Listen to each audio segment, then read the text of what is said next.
Hello everyone, welcome back to Marin Maths, and in this episode, there's no episodes, okay? This is a Physics 121 sample exam review, okay?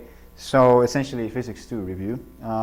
This is exam number 1, and it's like, weirdly, is the only exam available on the NJIT website, which is managed by Dr. Jano.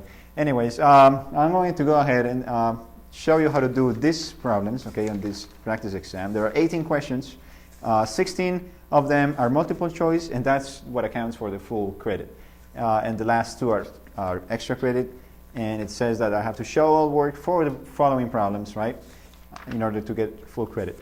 So I'm going to do both the multiple choice and the free response questions.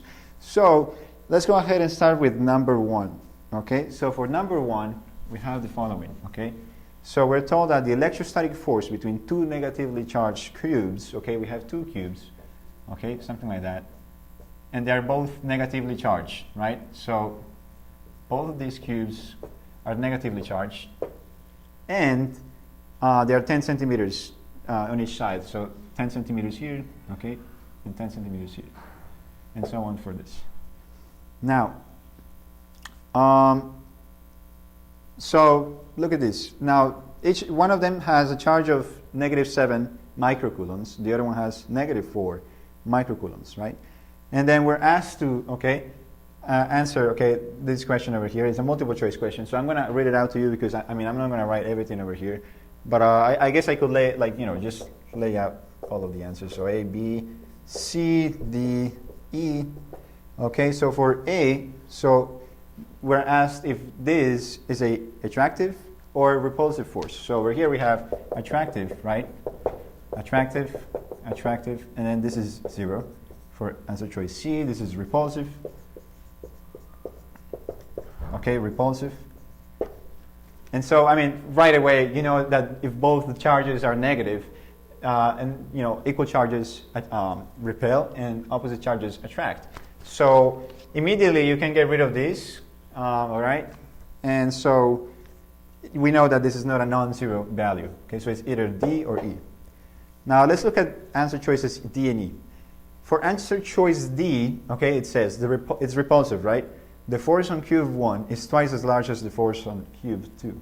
So they're telling us F1, okay, F1 is equal to F2, okay? But that's not true.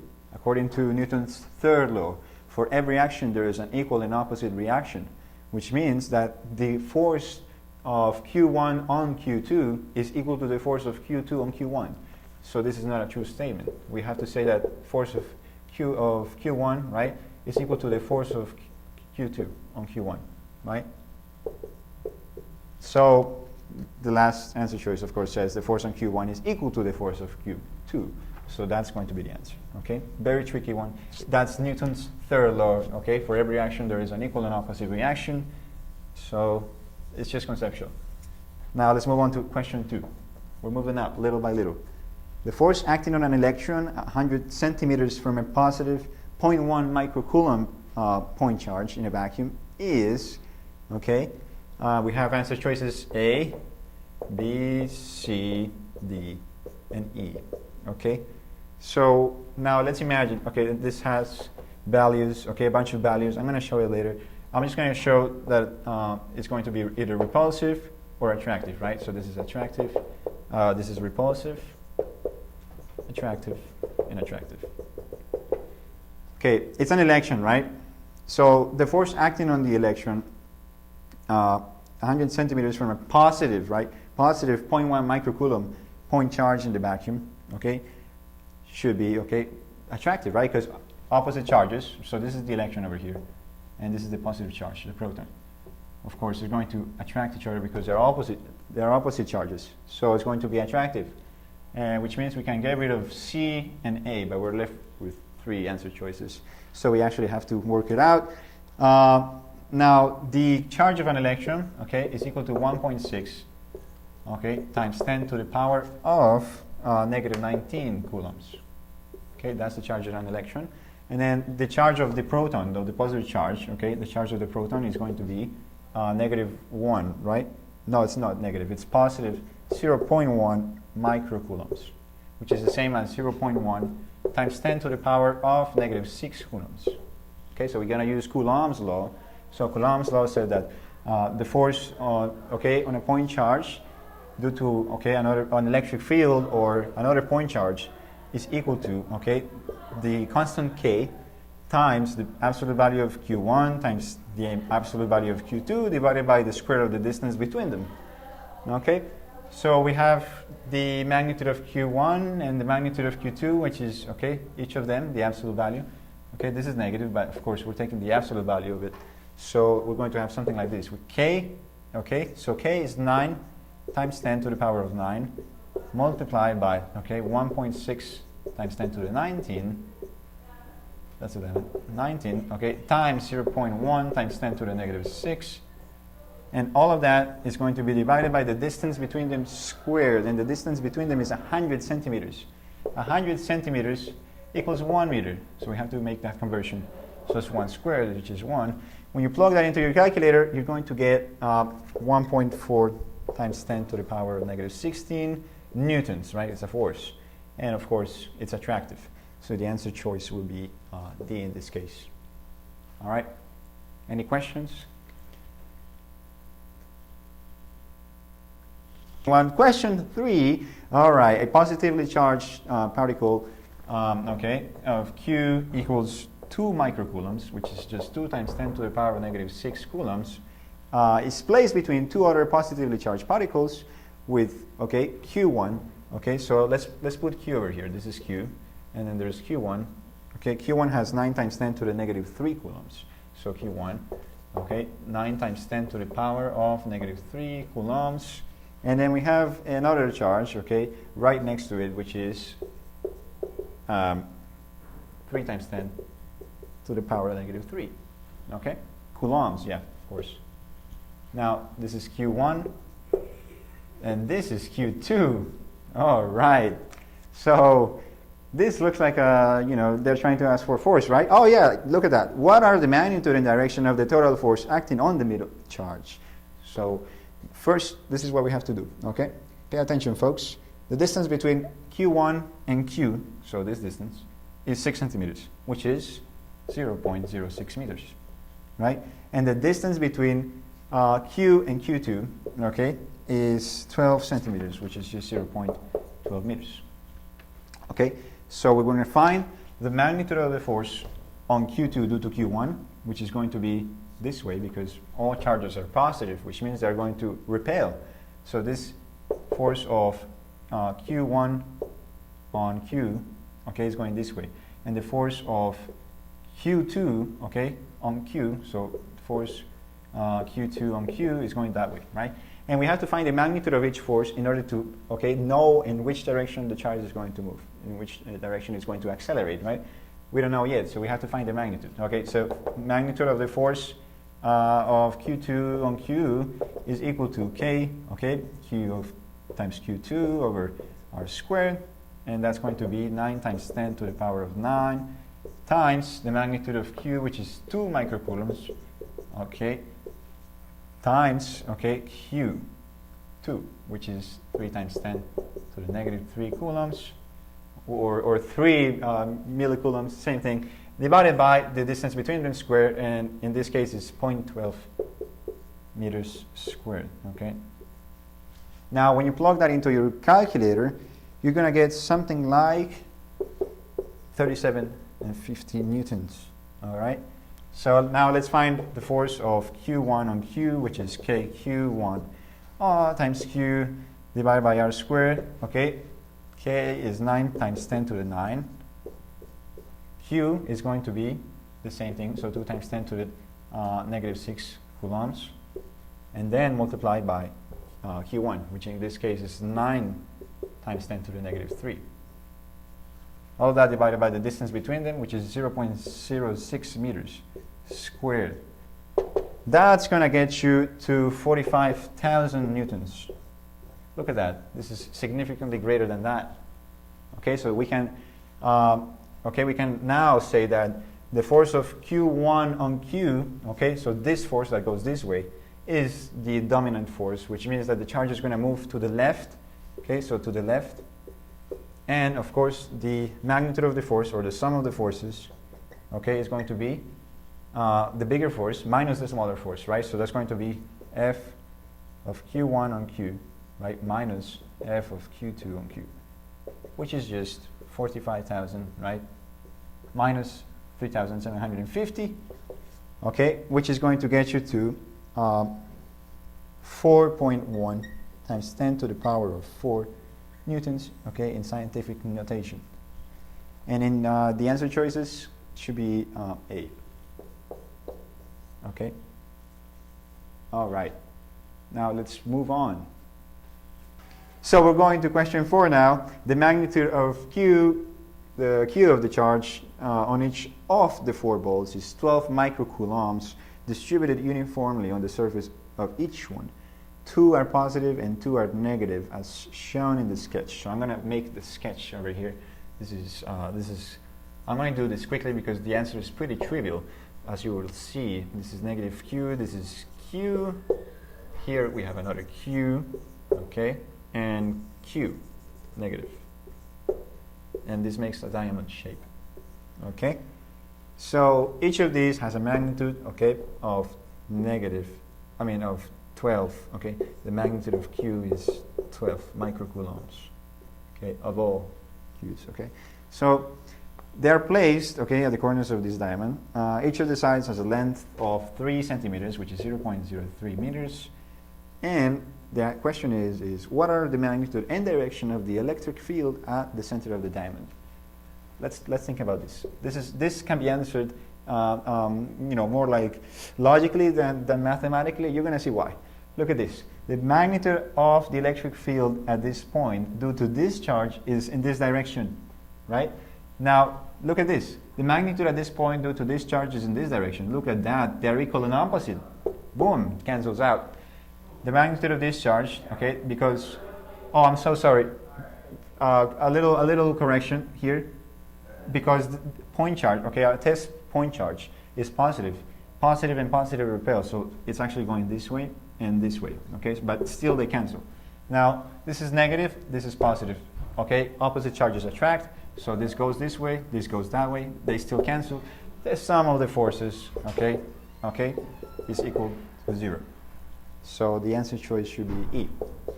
Yeah, I'm not going to write down everything else, there's no point, right? It's just 0. Okay, so moving on to question 5. So look at this. For an isolated sphere of charge, okay, isolated, right? Look at this, we have an isolated sphere of charge. It's got some charge. Okay, which of the following statements about the electric field outside is correct. So we don't know if this is it says it's isolated, so we could say that it's uniformly distributed, but we're going to assume it's not, okay? We just don't know, okay? So we have answer choices A, B, C, okay, the usual D, E, and then for A it says the electric field. We're looking for the electric field, right? So suppose this is the electric field. If it's a positive charge, right? If it's a negative charge, it's going inwards, all right? And so we're going to look at these concepts over here. Now for A, it's telling us, okay, the electric field outside is directly proportional to the distance from the sphere. So E, directly proportional, okay, to the distance, R. Okay, now for B, it is inversely proportional to the square of the distance from the sphere. So E inversely proportional to the square of the distance. And C is directly proportional to the square of the distance from the sphere. Okay, so D is going to be inversely proportional to the distance. So it's actually just like this, 1 over R. And E is none of the above. Okay. Now, what's happening here? Okay, we know from Coulomb's law that the force due to a point charge, right, is going to be KQ times Q, okay, Q1 times Q2, absolute value, divided by the square of the distance between them. So this is the force, right? But the electric field is basically, okay, the electric field is the force divided by Q. So we just got to drop 1 Q, and we have KQ over R squared, and this is electric field. And as you can see, it is directly proportional, not directly, inversely proportional to the square of the distance, because this is 1 over R. So the answer has to be B.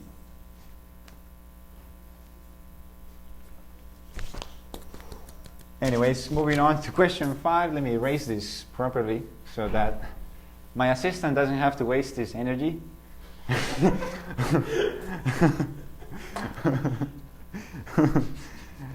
Question 6. Now this one is a very interesting one. Which of the following, okay, is not true, okay, is not true of the electric field near an infinitely large conducting plane? Yes. So it's something like this. We have an infinitely large conducting plane, okay, of course, infinite charge, but it has, we could say it has a uniform charge distribution, sigma, okay, so sigma is going to be Q times the area, right, enclosed. So we're going to draw a Gaussian surface. Now, I love Gauss's law, I'm telling you. So Gaussian surface over here is going to be a cylinder, okay, in this case. So we're going to draw this Gaussian surface, okay. But suppose that, okay, we're doing it inside, we're going to put one cap inside of the conductor, right? Because this is an infinite conducting plane, okay? So we're going to put one of the caps inside the conductor. This is the other side of the sheet, the infinite plane. So right over here, okay, we have an electric field, okay, because a conductor's charge is always distributed on the surface, okay? Suppose it's positive, right? It's always distributed on the surface, and in the inside, the electric field must be 0, right? We know that for a fact. In electrostatic equilibrium, a conductor's electric field inside is 0, and the electric field over here is going to go this way if it's a positive charge, right? So this will be the electric field perpendicular, okay, to the surface, okay, to the plane. Now, we know that the infinitesimal vector of the area, dA, okay, is parallel, okay, to the vector field of E. So if we take the surface integral of E dot dA, okay, we're going to get Q over epsilon 0. And we know that Q is equal to sigma over A, right?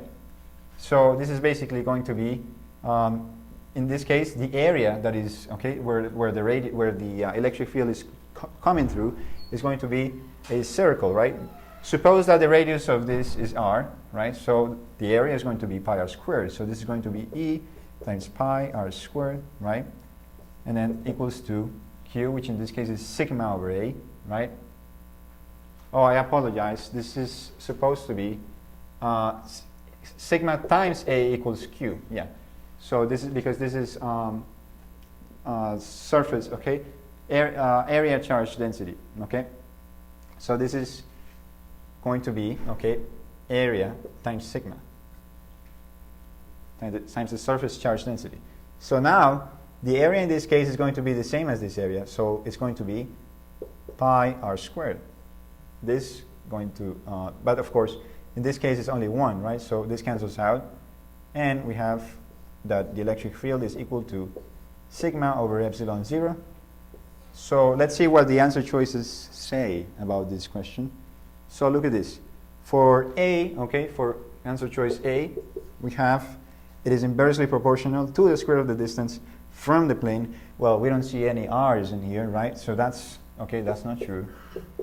For B, we have that it is directly proportional to the surface charge density. Surface charge density, it is directly proportional, so we can say B is correct. But of course, we're looking for, okay, which of these is not true. So this one I will go with A, right? I will circle A because that's not true. This is right.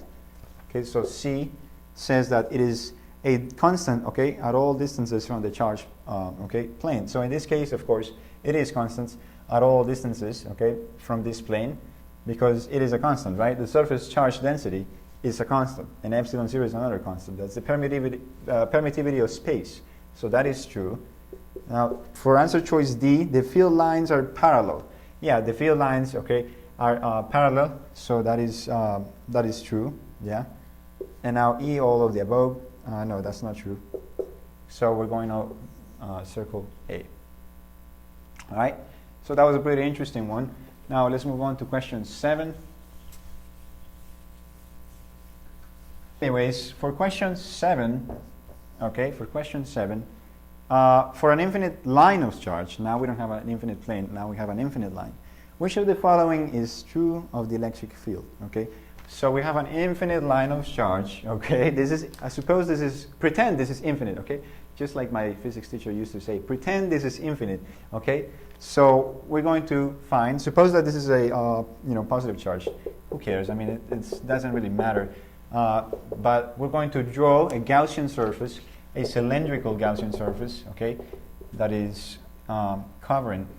Okay, it's concentric with the infinite line of charge at a distance, right? Suppose it has a length of L and a radius of R, right? So we want to find the magnitude of the electric field because we want to find which of the following answer choices is true, okay, for the electric field. So let's see. Let's find the electric field, okay, using Gauss's law. So we know that the closed surface integral of E dot dA, okay, is equal to Q over epsilon 0. Now over here, suppose that we have a uniform linear charge density, lambda, right? So lambda is going to be equal to, okay, Q over the length. So Q will be equal to lambda times the length, okay? So we can put that in here. So the closed surface integral of E dot dA, okay, is going to be equal to lambda L over epsilon 0. Now over here we have E is a constant, right? So that's going to be E times the surface area, okay, where the electric field lines are parallel to the dA vector. So this is dA, and this is the electric field. So as you can see on these cats, it is not going to be parallel. It has to, okay, it has a different angle, right? So we only consider this over here. So this and this, right, where the electric field is parallel to the dA vector. So over here we have to find the surface area of that part of the cylinder. So not the end caps, but just the body of the cylinder, right? So that's going to be pi r squared times the length, right? That's going to be the surface area. Oh no, I'm so sorry. That's going to be the volume. The surface area is the circumference, okay, which is 2 pi times r times the length. So that's going to be 2 pi r times the length, okay, equals lambda L over epsilon 0. L cancels out. E is equal to lambda over 2 pi epsilon 0 r. Okay, so we know that the electric field is proportional, right? Inversely proportional to the distance. Okay, so and which of these answer choices says that? Well, let's see. For answer choice A, it says that it is inversely proportional to the distance from the charge line. I mean directly, it says directly, so that's not true. We know that what's true is that it's inversely proportional, right? Now for B, we have, it is a constant for all distances. That's not true, it's not constant. R is not a constant, right? Now, it is inversely proportional to the square of the distance. That's not true either. And none of the above, well, yeah, that's the answer. None of the above, okay? Because it's actually, okay, inversely proportional to the distance from the line of charge. Okay, let's move on to question number 8.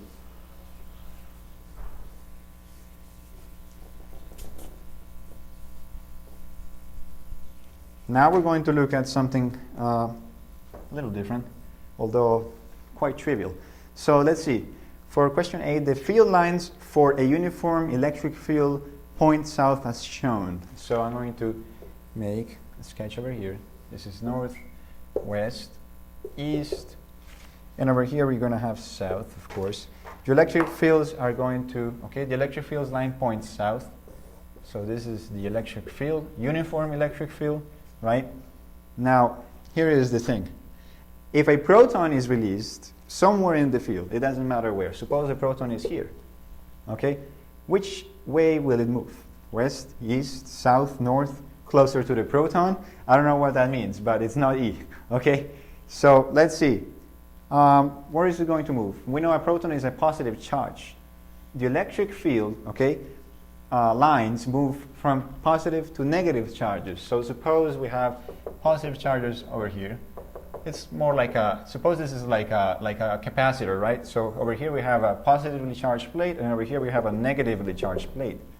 So the field lines flow from positive to negative, which means that, okay, the force, okay, the proton, which is positive, will attract to its opposite charge. It will repel from the positive charges. So it's going to move downwards, okay, or south. And then which answer choice says that? That's going to be C. Yeah, C, south. All right. Everything clear? Any questions? Anyways, moving to question 9. Third attempt. Anyways, a negatively charged particle is placed in a uniform electric field directed west, right? This negatively charged particle, okay, is basically, okay, somewhere over here, okay? So we have a negatively charged particle. The magnitude of the charge is going to be, okay, -6 microcoulombs. The electric field goes from east to west, okay? It's a uniform electric field, and the magnitude of that electric field is going to be 6 times 10 to the -6 newtons per coulomb. All right. Here is the thing. The mass of this charge is going to be 0.002 kilograms, and so we're asked to find the particle's acceleration when it is released. All right, so let's see. We have M, we have Q, we have the magnitude of the electric field. From Coulomb's law, we know that it is equal to, okay, the force is equal to the constant K times Q divided by R squared, right? And we know that the electric field is equal to K times Q divided by R squared, right? So if we look at this over here, assuming that these both are the same Q, KQ over R squared is the electric field. So we can substitute that in there. So the electric force is going to be equal to Q times E. Okay? And we want to find the particle's acceleration. In order to do that, we have to use Newton's second law, F equals ma. So this is equal to m times a. Okay? So a is equal to QE divided by m, which is going to be equal to -6 times 10 to the power of -6 coulombs, okay, multiplied by, okay, 6 times 10 to the power of -6 newtons per coulomb, divided by 0.002 kilograms squared, okay. Now, coulombs cancel out, and newtons over kilograms squared will be meters per second squared.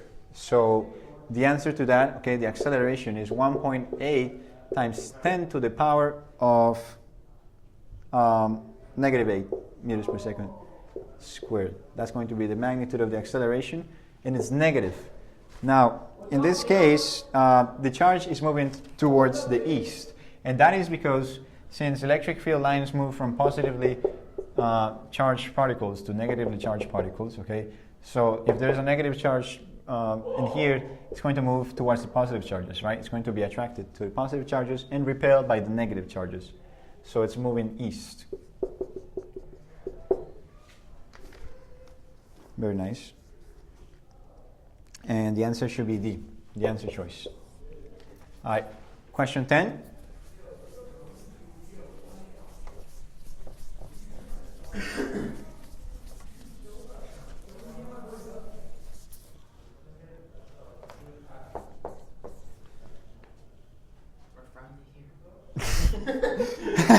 We're finally here.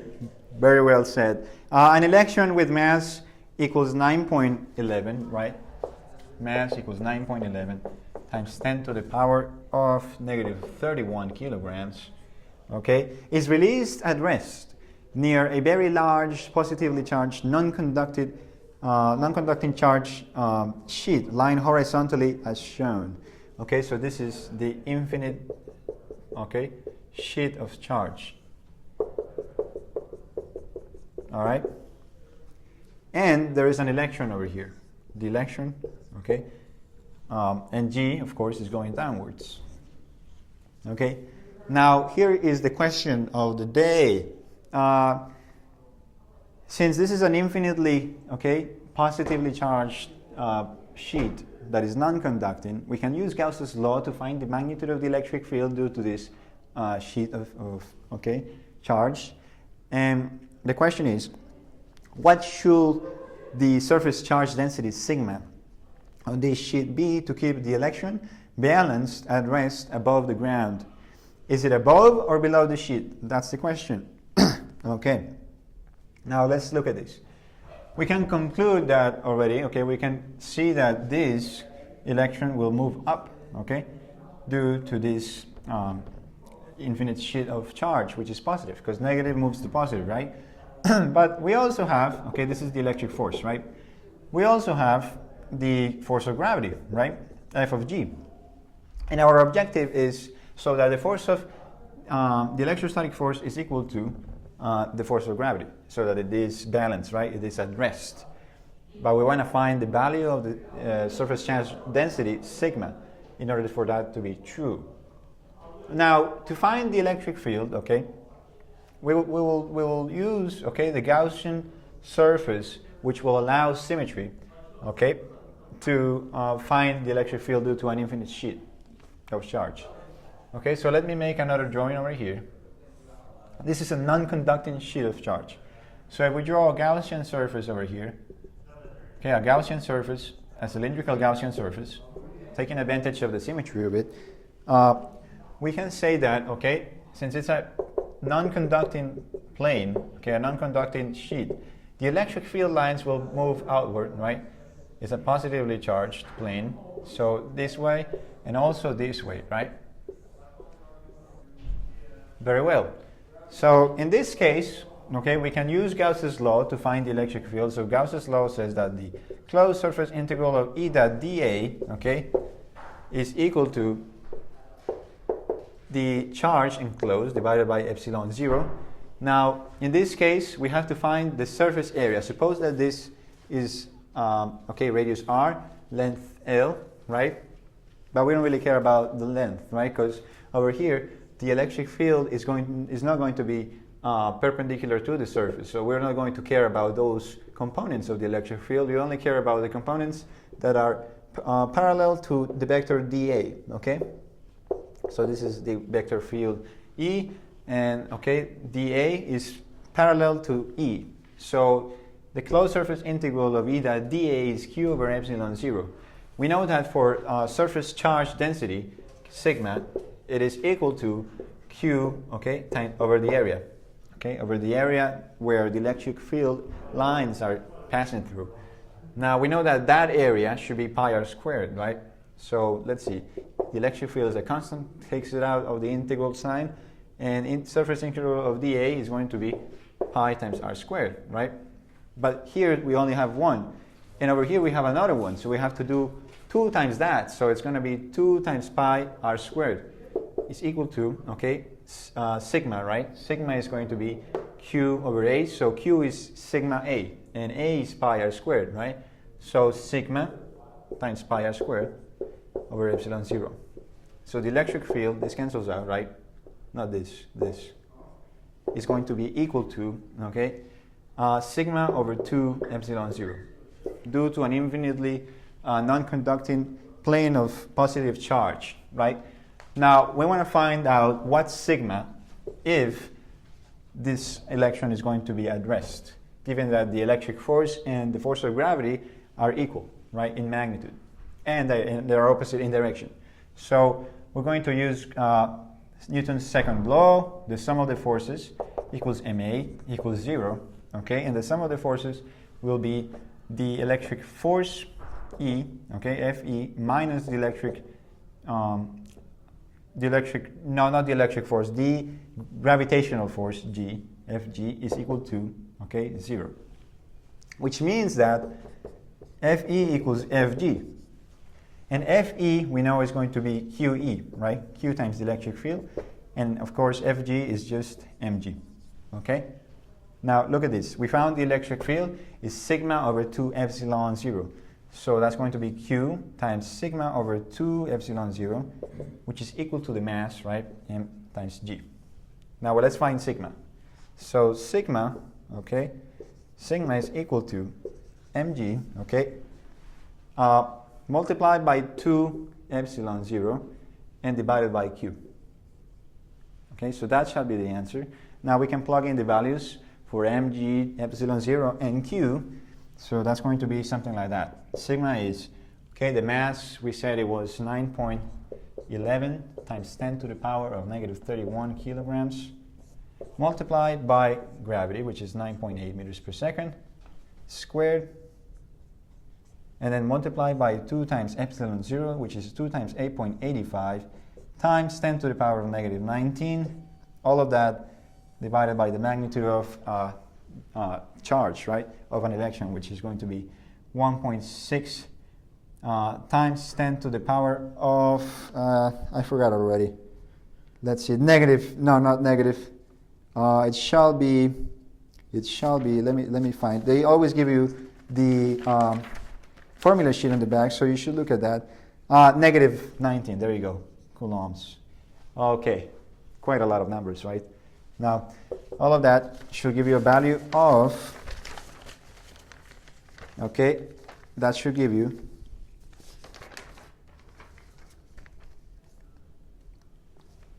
9.88 times 10 to the power of negative 22 coulombs per meter squared.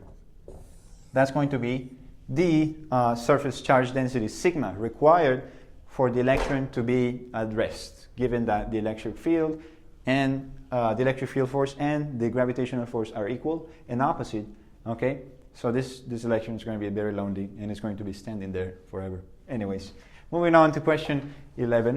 You deserve a Skittle. Oh, thank you, man. Thank you. Kudos to Sean for such great work. You just stole all my Skittles. Anyways, let's move on to question 11. This was easy, okay? So, pretty fun. Using Gauss's law for an infinite plane of non-conducting, okay, charge. All right, let's see.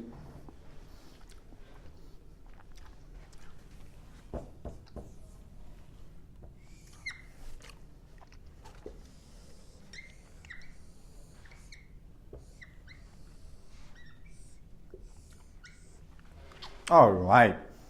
Question 11 is a box. Okay. Find the electric flux through the surface of a rectangular Gaussian surface. This over here is the Gaussian surface. Okay. With a charge of 3.1 coulombs. Okay. So the enclosed charge, okay, is 3.1 coulombs.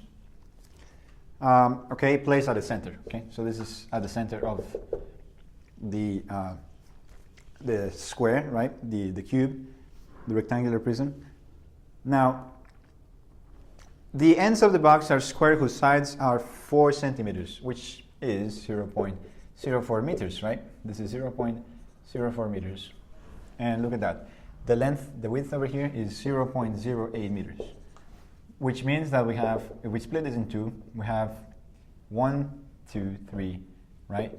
4, 5, 6, 7, 8, 9, 10.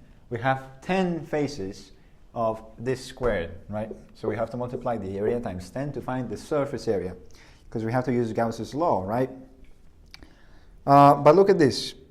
Look at this. We are given the charge, right? We don't even have to worry about that. So we're given the charge, and we know that, okay, Gauss's law is the closed surface integral of E dot dA, which is equal to, okay, the enclosed charge over epsilon 0. Now, the surface area is 10 times one of these faces, right? So that's going to be E times 10 times 0.04 squared, right? And that's going to be equal to the magnitude of the charge, which is 3.1 coulombs, divided by 8.85 times 10 to the power of, what's epsilon 0 again? Epsilon 0, I should probably write it down on the board just not to forget. Times 10 to negative 12, there you go. Let me write over here. Epsilon 0 is 8.85 times 10 to negative 12. And the units, newtons per meter squared. So Coulomb squared divided by newtons per meter squared. Okay.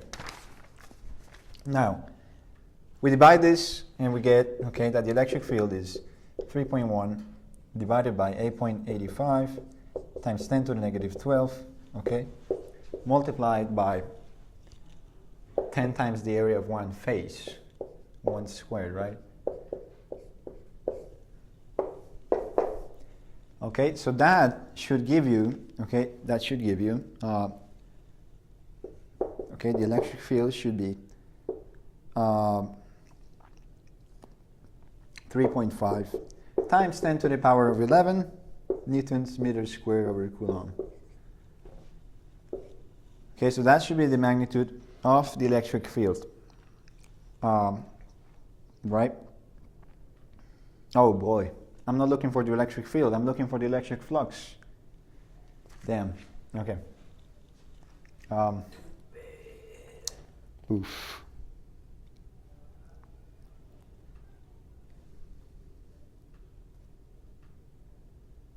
Oof. I have to cut question 11 and do it again. Oof.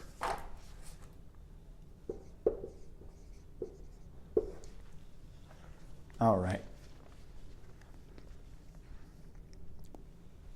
Now for question 11, okay, we have a box, okay? We have a box. Find the electric flux through the surface, okay, of a rectangular Gaussian surface with a charge of 3.1 coulombs. Place at its center. Okay, so here's the charge of 3.1 coulombs. The ends of the box are squares whose sides are 0.04 meters each, okay? And the length of the entire prism is 0.08 meters, right? Now, we're asked to find the electric flux. So we know that the electric flux, okay, due to Gauss's law, is equal to the closed surface integral of E dot dA, right? Which is proportional to the enclosed charge divided by epsilon 0. So we don't even have to worry about the surface area because we're already given the charge and we know what's epsilon 0, right? So we're going to put that in there. That's going to be 3.1 coulombs, okay? Divided by the permittivity of free space, epsilon 0, which is 8.85 times 10 to the negative 12 coulombs squared, okay, divided by Newton meter squared. That should give you about 3.5 times 10 to the power of 11 newtons meters squared over Coulomb. That should be the magnitude of the electric flux. Okay? Now let's move on to question 12.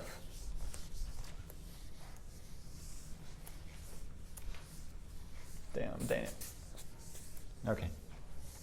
Very nice. For question 12, a charge Q is placed in an isolated hollow metal rectangular solid with closed ends as shown. So we have something like this, right? So this is the rectangular prism, okay? And it's hollow, so inside is just emptiness, right? Emptiness, like your soul. I'm kidding. Anyways, and it has a charge of Q. Now we're told that this is an isolated, okay, rectangular solid. Now, how will the charge, okay, that's placed on the solid be distributed? Now be careful, the charge is placed on the solid, not inside of the solid, and it's hollow. So that tells us that it's a conductor, right? So the charge is going to be spread out evenly over the entire surface after some period of time, right? So now we have answer choices A, B, C, D, and E. Now for A, it says the charge will be distributed uniformly over the solid. I mean, we could kind of say, yeah, it could be uniformly distributed, okay, after it has been placed, but we're not entirely sure, right? Now the charge will continuously move along the surface, creating a constant current. That is not true. It is all, okay, connected. It is a solid, okay.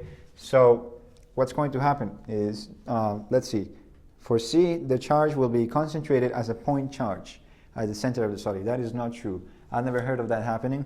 Okay, and D, the charge will be distributed over the outer surface of the solid. There we go. Okay, so because it is a conductor, okay, it will be distributed all over the surface. Okay, so that is true for C. I mean for D, it is true. C, B, and A are wrong. And E says the charge will be distributed over the outer and inner surfaces of the solid. Now it will be the outer surface only. Okay. Now let's move on to question 13.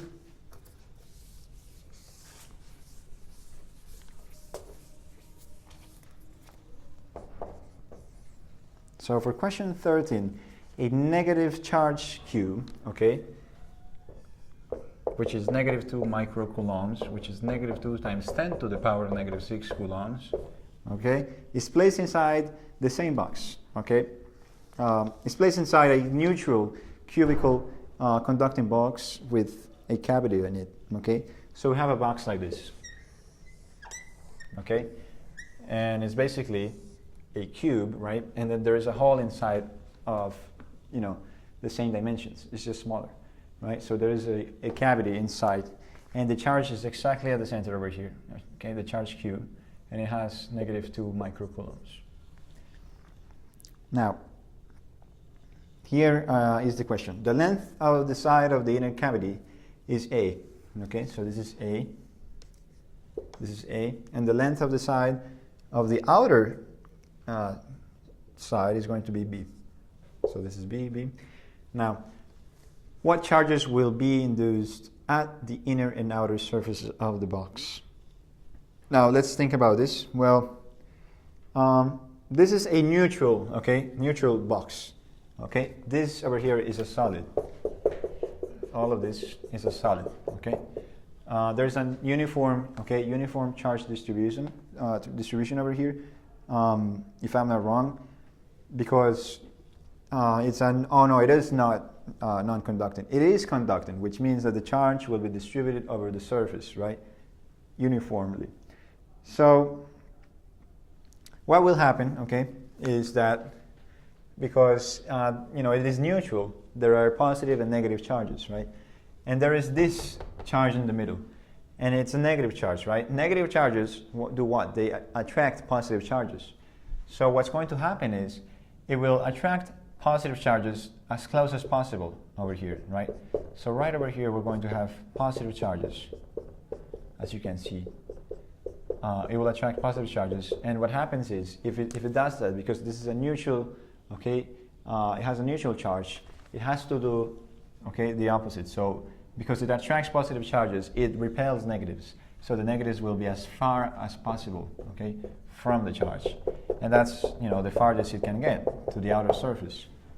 Now, we know that it's going to be positive in the inside, in the inner surface, right, and negative in the outer surface. We just gotta figure out what is the magnitude of the charges, okay? So for answer choices A, we have inner charge equals to 0 microcoulombs, and outer charge equals to negative 6 millicoulombs. Now let's analyze this a little bit. Look at this. Inner charge is equal to 0 coulombs, right? And over here, outer charge equals to negative 6 millicoulombs. Remember, if it's a neutral okay, charge, and the total charge, if you draw a Gaussian surface all over this box, right? If you draw a Gaussian surface, the enclosed charge should be Q, okay, which is negative 2 microcoulombs, right? So even if it polarizes the box, okay, it still has to be negative 2 microcoulombs due to the conservation of charge. So this does not make sense, right? This is not going to be equal to negative 2 microcoulombs when you add it. B, okay, is going to have inner charge equals to plus 2 microcoulombs, and outer charge, okay, negative 6 microcoulombs. So look at that, inner charge plus 2, right, plus 2 microcoulombs. And the outer charge, look at that, is negative 6 microcoulombs. If you add up all the charges inside the Gaussian surface, negative 2 plus 2 is 0, okay, plus negative 6 is not equal to, okay, negative 2. So that should not be the right answer, right? So we have to keep looking. Let's see, inner charge, C, okay, inner charge is going to be equal to negative 6 microcoulombs, and outer charge is negative 2 microcoulombs. Okay, so the inner charge over here will be negative 6, outer negative 2. That's not equal to negative 2 either, is it? Yeah, it's not. Okay, so that's not true. Now let's see for C and then D. Now inner charge is going to be 2 microcoulombs and the outer charge will be 0. That still does not work out. So yeah, that's not going to happen. Oh, wait a minute, I made a mistake here. B is fuck. I was just gonna. Maybe you shouldn't be teaching. Damn, Daniel. See, sometimes I have to. Such an old meme. That's outdated. Anyways, for answer choice B.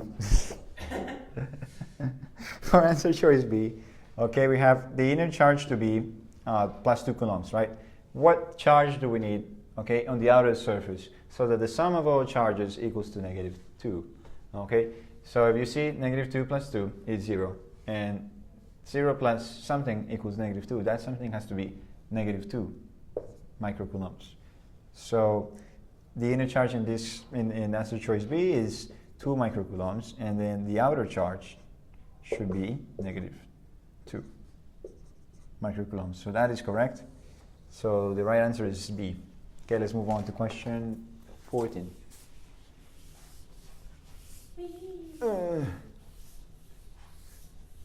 Boy. All right, we got this. 14. We're moving on. All right, the same negative charge, okay, Q equals negative 2 microcoulombs, placed inside the same box in the problem above, right, the problem that we did before. So it's like this. We have a box with a cavity on it, okay? But now in addition to, we have an extra charge of Qx, which is equal to negative 4 microcoulombs. It's initially placed on the inner surface of the cavity, okay? What will the charges be on the inner and outer surfaces of the box after some time has passed? Okay, so right over here we have the original charge, which is, okay, negative 2 microcoulombs, right? And then it says that Qx is equal to negative 4 microcoulombs, and it is initially placed on the inner surface. So right over here, on the inner surface, the charge is going to be Qx, which is negative 4 microcoulombs, right? Now, after some time, right, what will be the total charge on the inner and outer surface? So due to the conservation of charge, all of this has to be equal to negative 6 microcoulombs, right? Negative 4 microcoulombs plus negative 2 microcoulombs is negative 6 microcoulombs. So what is the outer charge? Okay, so let's see. This is a negative charge and this is a negative charge. Negatives and negatives repel, right? So the negatives wants to go all the way to the outer surface, as far as possible from the charge in the middle, right? So let's see. All of this is going to be over here on the outer surface, but we don't know exactly how much, right? And then all the positives are going to be attracted to the inner surface. And remember that the sum of all of those charges should be equal to negative 6 microcoulombs. Okay? So let's see.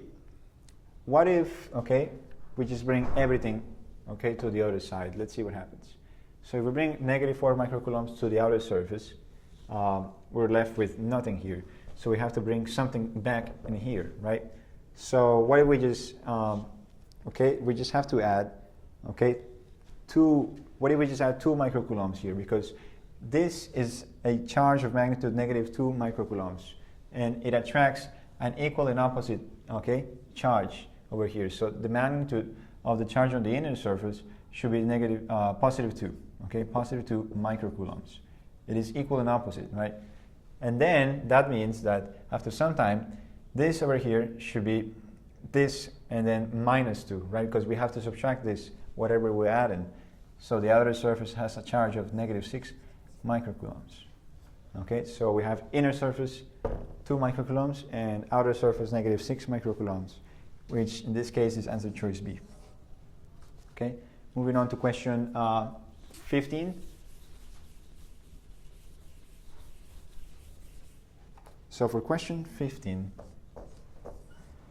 a solid conducting sphere has a net positive charge of Q equals 4.5 coulombs. Okay, So we have this sphere over here. It has a radius of r, right? And then this has a net positive charge, right, of 4.5 coulombs. Radius is r, which is equal to 3 meters. So this is equal to 3 meters. Okay. Now, what is the magnitude of the electric field at a distance d of 9 meters from the center of the sphere? So 9 meters, d equals to 9 meters. Okay. So basically, we have to draw a Gaussian surface, right? So let's suppose this is, okay, this is d. So we draw a Gaussian surface that is concentric with this sphere, okay? So since it is conducting, the enclosed charge in the Gaussian surface, right, because we're enclosing all of this, will just be whatever charge is on the outside of the surface. So whatever is on the surface, which is 4.5 coulombs, right? So we can use Gauss's law, okay? So the integral of E dot dA equals to the enclosed charge over epsilon 0. Now we're trying to find, okay, the magnitude of the electric field, right, at this distance. So this is what we're going to do. E, okay, and then whatever is enclosed is times pi, okay, 4 pi r squared, which is the surface area of a sphere, right, of our Gaussian surface. But in this case, the radius is not r. We're going to call it d, right, just like the distance, okay, that it's going to. And that's equal to the enclosed charge divided by epsilon 0. So E is equal to, okay, Q enclosed over 4 pi, okay, epsilon 0 times d squared. And you know that 1 over 4 pi epsilon 0 is k.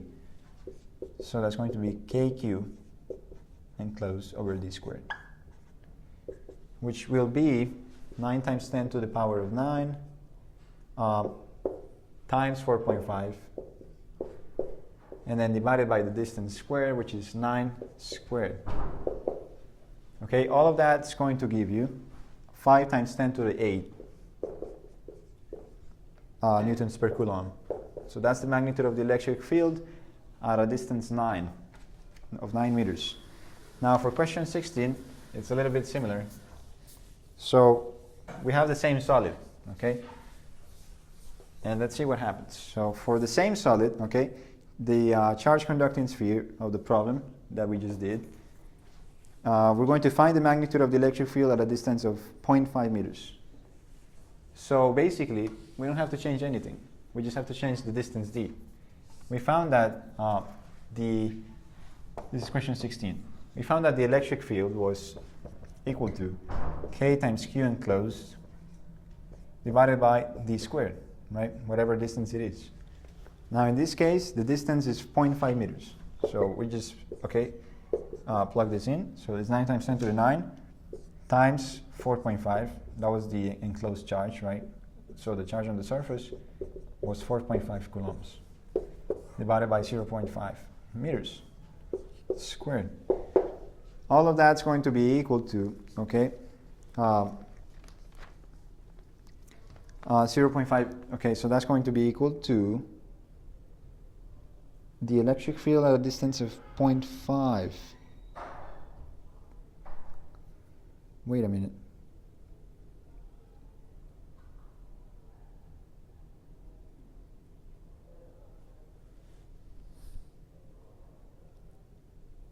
The radius is 3 meters. Why did I choose 0? Did you fuck up? No, I chose 0 for a reason, but the radius of the sphere is 3. How could it be? It can't be. You okay? What's that? Are you okay? I'm not okay. It cannot be 0. What the heck? What?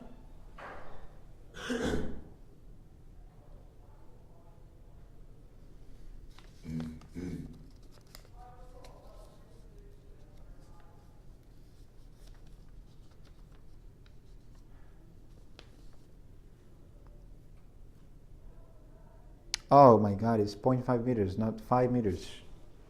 What the heck? Anyways, I'm just going to cut this part. So the magnitude of the electric field over here, okay, it's going to be 0, okay? All of this is 0 newtons per coulomb. And that is because the radius of this conducting sphere is 3. So 0.5 meters will be somewhere over here, right? And it is inside a conductor. And we know that for a conductor in electrostatic equilibrium, the magnitude of the electric field is 0 inside of that conductor. Okay, so it will be 0, which is answer choice B. We're almost done.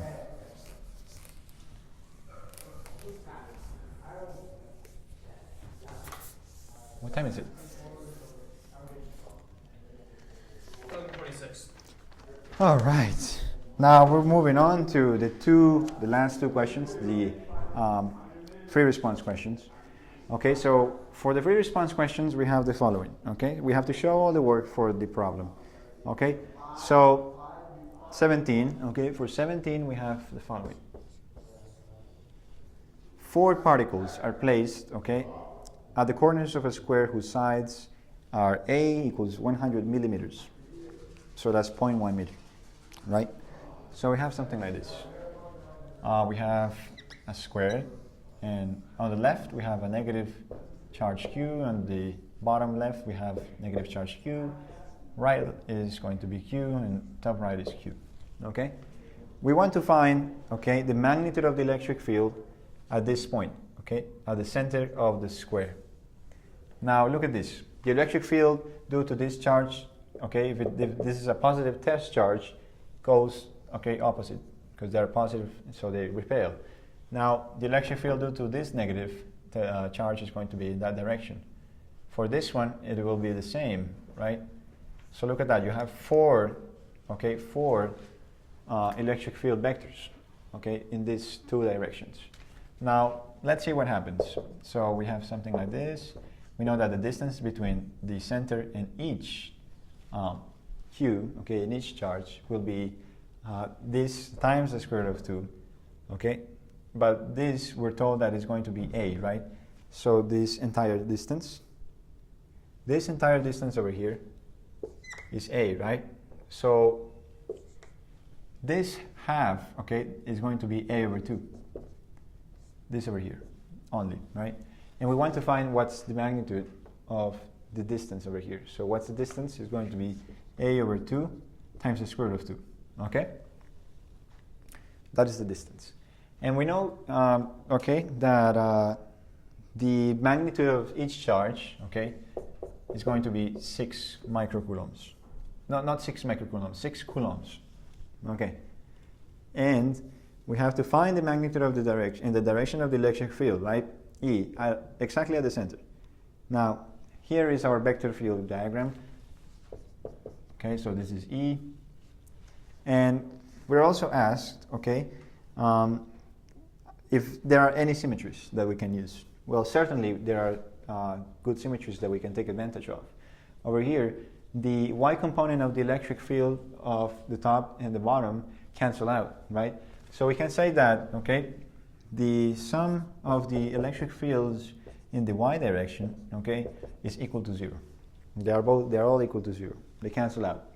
So that means that the magnitude of the electric field will be equal to the electric field in the X direction.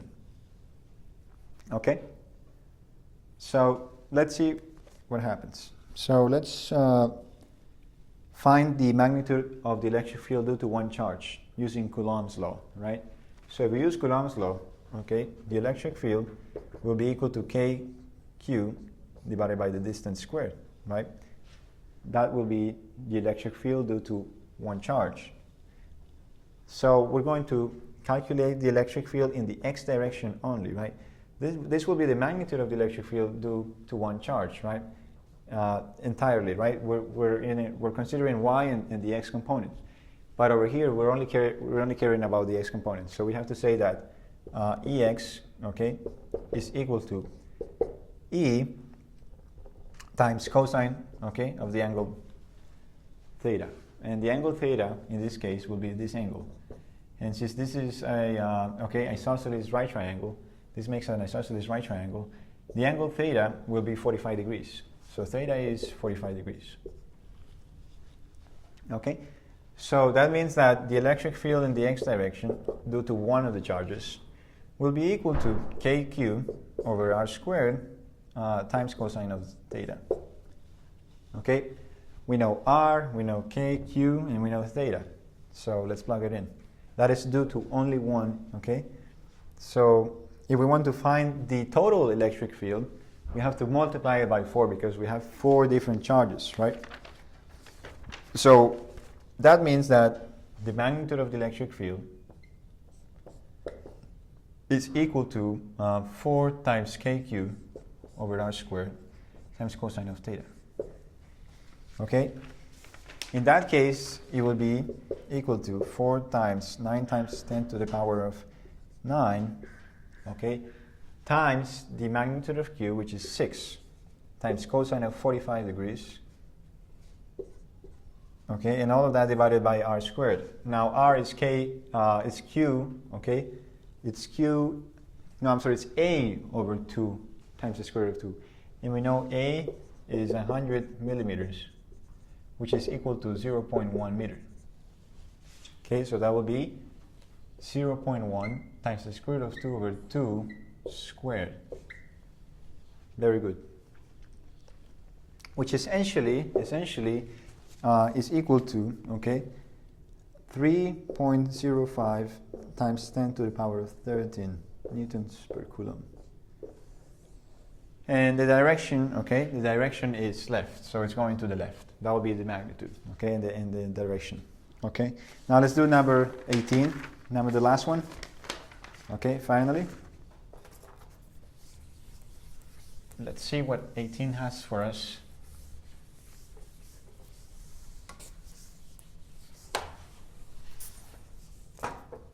Okay, last question, people.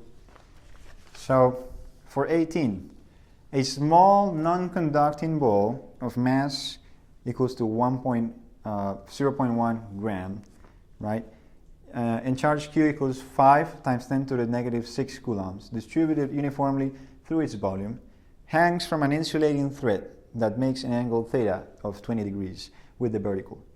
Uniformly charged non-conducting sheet shown in cross-section, considering the gravitational force on the ball and assuming that the sheet extends far vertically into and out of the page, calculate the surface charge density sigma of the sheet. Okay, so we have something like this. We have the infinite sheet of charge and it's positive, right? And it is a non-conducting sheet. Okay, very important. And also there is this string, and this string holds a ball. It is a non-conducting ball. The mass of the ball is equal to 0.1 grams, right? Which is essentially 0.1 times 10 to the power of negative 3 kilograms. So that will be the mass, right?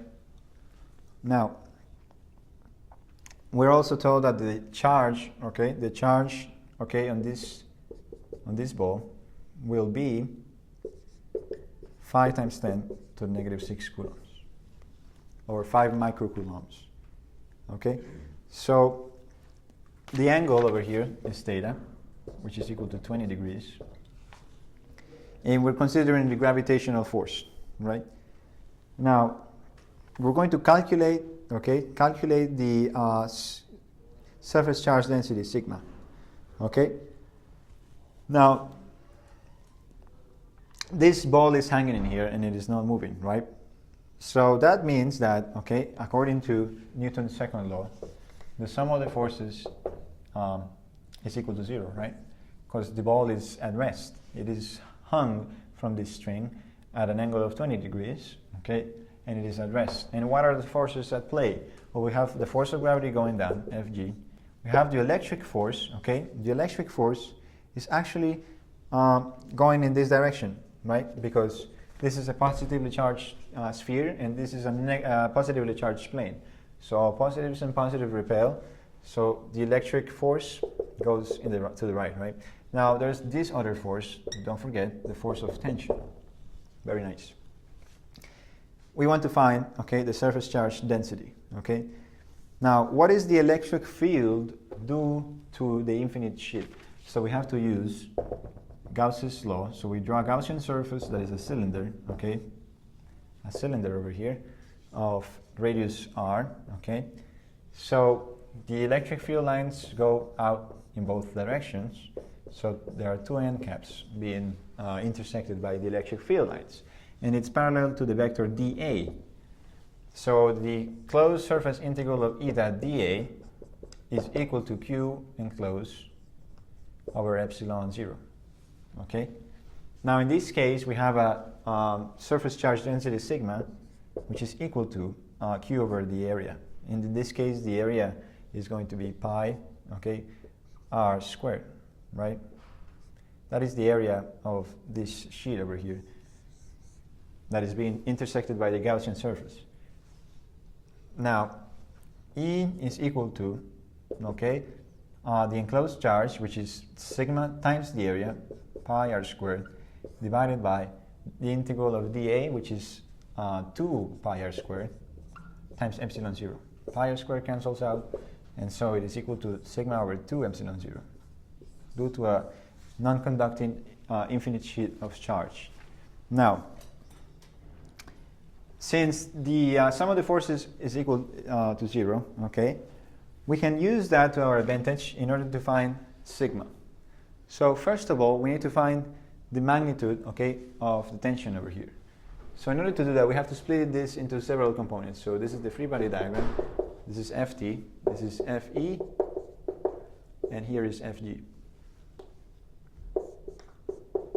Okay? Now here is the x component of the tension force, right? And here is the y component. This is Fty and this is Ftx. Okay? Now, how are we going to write this? Well, this is theta, right? Which is 20 degrees. So, I mean, we could kind of use it here. Let's see. We can say that this is going to be 90 minus theta, right? Which is 70 degrees. So this over here has to be 70 degrees, right? 90 minus theta. All right, because this over here is 90 degrees. Perfect. So we're going to find f of tx, and we're going to set it equal to f of e, right? Because that has to be equal to 0. So the sum of the forces in the x direction is equal to, okay, f of t, right? Tx minus f of e, which is equal to 0. So f of t x equals f of e. Now we can also say that the sum of the forces in the y direction are equal to f of t y minus, right, f of g. And that's equal to 0, so f of t y equals to f of g. And so to define f of t y, we have to say that that's going to be equal to f of t, right, the magnitude of the tension force, times sine of theta, or in this case 90 minus theta, which is 70. So let's just put 70. That's equal to f of ty, right? Now f of tx will be ft cosine of 70. So that's f of tx. That's the magnitude of the tension force in the x direction. So, and what is the magnitude of the electric field? Well, we know that's sigma over 2 epsilon 0, but we don't know f of t. So we have to find f of t using the y direction. So f of ty is f of t sine of 70, and that's equal to, okay, mg, right? We're talking about the ball, the mass of the ball. So f of t is equal to 0.1, okay, times 10 to the power of negative 3 kilograms. All of that multiplied by g, right, 9.8, divided by sine of 70 degrees. And we find that f of t, okay, is equal to 1.04 times 10 to the power of negative 3 newtons. So we're going to use that to find sigma. Okay, we're going to calculate sigma using this equation over here. F of tx equals f of e. So f of tx is f of t cosine of theta, right? Cosine of 90 minus theta, which is 70. And that's going to be equal to the magnitude of the electric field, which is sigma over 2 epsilon 0. Sigma, therefore, is ft cosine of 70 multiplied by 2 epsilon 0. Once you plug that in, okay, once you plug the values, once you plug ft in here, and once you plug epsilon 0, which is 8.85 times 10 to the power of negative 12, you're going to get, okay, 1.26 times 10 to the power of negative 9 coulombs per meter squared. So that is the value of the surface charge density required, okay, in order for the ball to hang vertically over here. All right.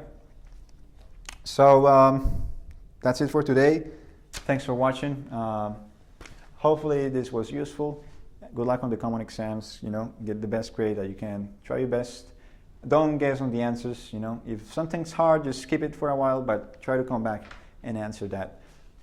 Good luck. I wish you the best. Get 100%. Beat that test.